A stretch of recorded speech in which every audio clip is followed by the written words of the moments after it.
Chers amis de l'histoire, bonjour. J'aimerais que nous évoquions aujourd'hui une des plus grandes idylles du cinéma au XXe siècle, Marlène Dietrich et Jean Gabin. Tout le monde connaît en effet cette merveilleuse histoire et on les imagine l'un au pied de l'autre. Il se pourrait fort que la vérité soit un tout petit peu différente. Car en fait, Jean Gabin part aux États-Unis en 1941 et lorsqu'il arrive à New York, il se rend bien compte que pour lui, c'est un flop total. Il est tout, sauf la sophistication hollywoodienne des années 40.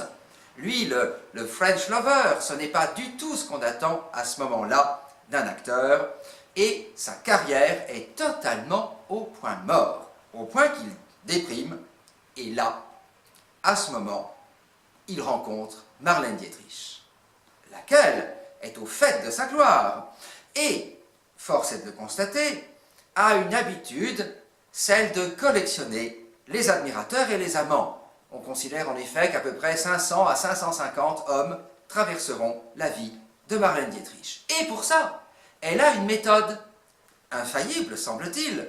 Quand elle a jeté son dévolu sur un homme, elle fait toujours la même chose.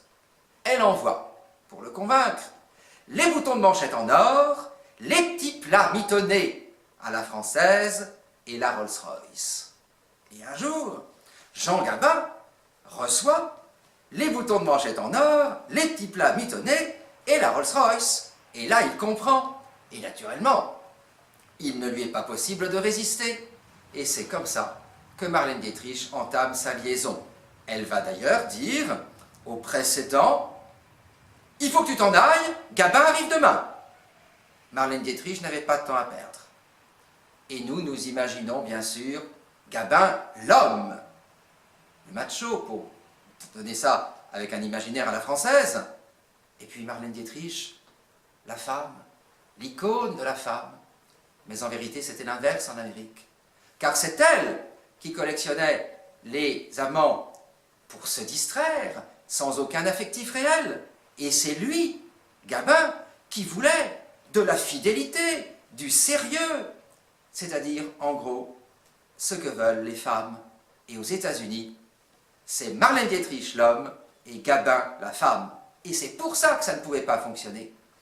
Et il déprime de plus en plus, car son statut d'homme est mis à mal.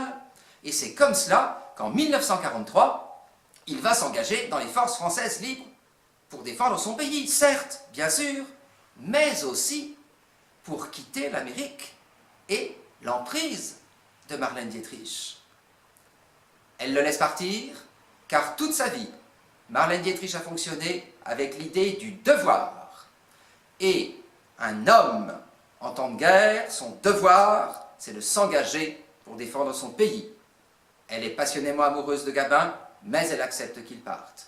En revanche, elle décide de faire tout ce qu'elle peut pour le suivre. Et c'est ainsi qu'elle s'engagera, elle aussi, dans l'armée américaine. Elle est motivée. Elle traverse l'Amérique, d'ouest en est, elle traverse l'Atlantique, elle traverse la France, la Méditerranée, et elle arrive en Afrique du Nord, où bien entendu, elle se met à la recherche du régiment de Jean Gabin, qui était tankiste. Alors, c'est une star. On lui dit où se trouve Gabin, elle s'y rend, et là, elle passe de char en char en criant « Gabin, Gabin, Gabin !» Alors elle tombe dessus. Je précise que Gabin n'était pas au courant. Elle ne lui avait rien dit. Et lorsqu'il la voit au pied du char dont il était le responsable, sidéré, il s'écrie « Merde, qu'est-ce que tu fous là ?» Elle a traversé la moitié de la planète pour entendre « Merde, qu'est-ce que tu fous là ?» Ça, force est de le constater, c'est du grand Gabin. Alors, ils s'embrassent fougueusement, bien sûr, mais le régiment de Gabin s'en allait. Et il fallait qu'il suive.